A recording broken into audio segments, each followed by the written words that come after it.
来看台南某一个查某人初三半暝在洗身躯的时光，发现讲有人在偷看，伊去报案，警方嘛抓到这个嫌犯哦，落尾是以涉违法罚伊3000块。这个查某人无法度接受，也毋过律师是解释讲，目前规定讲嫌犯若无使用任何的摄影设备，就袂当用刑法来处罚。监视器翕到一个青训的查甫人，半暝出现伫咧南区的一笪社区，佮打开咧汽车的引擎盖，偷看当咧洗身躯的女性。查某人发现嘛随报警，警方甲嫌犯抓起来，落尾算是用社会特殊维护法开罚3000块。由于本案未透过工具窥视，不构成刑法妨碍秘密罪，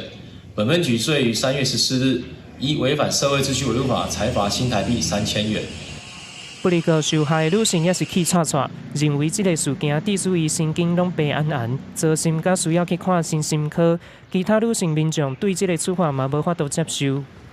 好像没有站在被害者身上去着想，反而是加害者好像能够食髓知味的感觉。这样太轻了，这样会让有心犯罪的人觉得犯罪的成本很低。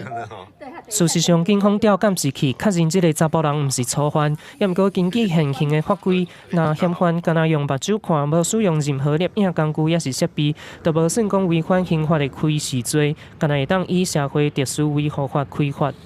充其量只能够依照社会秩序维护法来处以罚款。另外这边呢，也建议被害人可以依照民事侵权行为损害赔偿的请求权基础来请求行为人负担损害赔偿之责任。这个案件致使受害者心理有真大的创伤，也事件发生的社区，当地里长为了防止类似的案件搁再发生，表示会加强社区的巡逻甲宣导，加强保障女性的骑驾安全。公司新闻综合报道。